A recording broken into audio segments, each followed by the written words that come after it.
Chapter 25. First Kill. My chance to talk to Master Payun about my Sunderland's chart didn't come that day or the next. As Rian predicted, the weather turned foul, and everyone who wasn't essential crew had to stay below decks or risk being slung overboard by the waves. I didn't even bring my chart out of my trunk for fear it would get soaked and ruined from the water dripping down from above. I told myself I'd get my chance soon, that everything was going according to plan. But the rain and wind didn't clear until we were less than a week from Avon's Island. That morning, the lookout shouted, "Ship ahead! Port side!" All hands sprang to their posts, and everyone below came up top. After huddling away from the weather, we were all eager for fresh air. This was the first vessel we'd seen since we left Falin. When I spotted Payun on the main deck at the port side rail, I hurried over to him. "Sir, I've been meaning to speak with you. I have something." "Not now, Sai." Payun pointed at the flag atop the mast, a gold bear's head on a field of violet. "It's a whaling bark, a Rotan ship from the look of her." The captain ordered the Prosperity closer, then halted us 100 yards shy of the other ship. A lieutenant stood beside Sangra, communicating to the other crew with flags that she whirled in her hands. Payun translated the flag code for me. "The whaler says to stay clear. They've caught their target, and they don't want us to disrupt them until they've hauled it in." Payun lowered the scope and handed it to me. "Here, Sai," he said grimly. "It looks like you're about to see your first whale kill." The Rotan ship was a smaller vessel called a bark, about 1/5 the size of the Prosperity.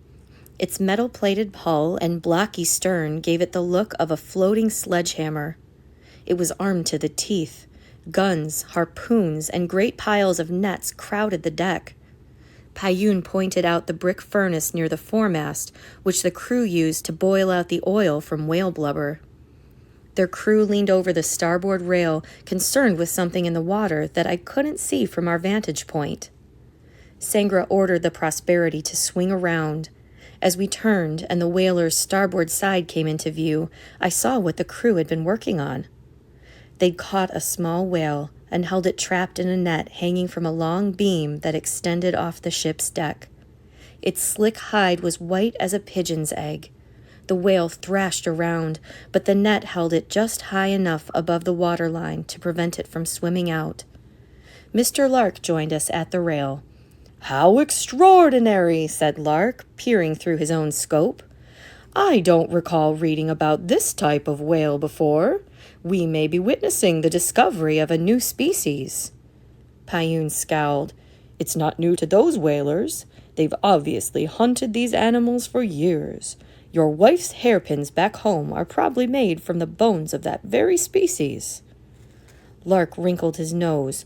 "Now see here, Payun, there's no need to be so—" A whistle from the Rotan captain cut him off. Their crew stood at the bow, harpoons in hand. I kept my eyes on the pearly creature in the net. "Are they going to kill it, Master Payun?" He shook his head. "That whale isn't their target, it's their bait. Watch." The charcoal sea held still. Then, out past the whaling ship, water sprayed into the air like a cannon shot. An enormous white beast, nearly the length of the whaler itself, launched out of the water and landed on its side, sending a shower of spray in all directions. The surface of the ocean roiled, then stilled again. One of the Rotan sailors shouted and pointed past our stern. The whale breached again, turning as it did so and diving backward down into the deep. It rose and dove again and again, making a wide circle around the Prosperity and the whaler. "That's the mother," said Payun. "It's her baby they've caught in the net." I swung my scope back to the whaler. The netted infant thrashed more violently, trying hard to get away. The crew held the ropes fast as their ship rocked with the motion. "They'll kill the mother?" I whispered. Payun's voice was sorrowful. "Just wait." One of our crew, who stood aloft in the sails, cried out, "Starboard!" A dozen mounds of pearly white rose and fell at the surface as they neared our ships. More whales were coming to join the distraught mother. The crew of the whaling ship let out a cheer. Payun leaned closer to me. These whales travel in tight-knit family pods.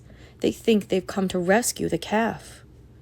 The whaler was swarmed on all sides by the animals. They bumped and bombarded the hull, knocking the ship to and fro. They swam close to the baby, nudging it gently, rubbing the net with their fins. All the while, they called out to one another with ghostly whistles and clicks. I gritted my teeth, wishing they would capsize the boat and sink everything in it to the bottom of the sea. The captain of the whaler shouted an order, and the crack of a harpoon gun echoed across the water. The harpoon lodged in the back of one of the whales with a dull smack. I expected the injured beast to dive, to carry the harpoon and cable down to the bottom with it. But the whale stayed at the surface with the baby and its mother, still rubbing up against the net. More harpoons were fired into its back. The whale's calls synchronized into one rhythmic, mournful song. Once, years ago, Mud had gotten himself a job at one of the slaughterhouses on the edge of Anlung. He lasted only a week there. I remember him coming home on his last day with red-rimmed eyes. I couldn't do it, Si. They had me pulling the piglets away from their mothers. I couldn't take the sound of it no more. At the time, I didn't believe a hard man like him could be moved to tears by baby pigs. I thought it was just one more job he'd gotten fired from. But now I wondered if he had been telling the truth. The sight of the whale flailing hopelessly in its own blood made my insides turn. Sir, why don't they swim away? They won't leave the calf, Payun said quietly. A shrill whistle cut through the air. I looked toward the bow of our ship. Grebe and 2 of our crew stood barefoot on the railing, holding ropes to steady themselves. They pointed at the Rotan sailors and whooped. Lucky fools, said one sailor. They won't have to work another day for a whole year. That's right, said the other. I heard each whale's worth 5,000 leks for the bones and oil. Grebe sneered and lowered his voice, but not by much. We could have our own fortune, too, if this ship found what it was really after, if some wasn't too scared to go looking for it. I was shocked to hear Grebe refer to the Sunderland so openly. The 3 sailors eyed Captain Sangra with barely contained contempt. The captain stood at the top deck, unaware of her crew grumbling about her behind her back. Beside me, Mr. Lark had started to whimper, his mouth covered with the back of his hand. Oh, I can't watch. It's just monstrous what they're doing to that animal. You'll have to get a stronger stomach for blood if you plan to remain on this journey, said Payun. Lark sniffled. I'm a scientist, not a butcher. Harming innocent creatures is against my nature. Payun turned and glared at him. Are you a child? What did you think this trip was about, you fool? Lark stepped back, looking livid. Now see here. Payun pointed to the whales. You heard the crew. Those animals are worth more than their weight in gold. The southern waters are rumored to be their birthing grounds. Did you really think you were going to just sketch their pictures and that would be the end of the story? Once we pass the 50th parallel and word spreads of what we find, there will be 100 whaling ships just like that one right on our heels, said Payun, and they won't care about how many new and precious species they destroy. If you're so upset about it, said Lark, nose in the air, then what are you doing here, sir?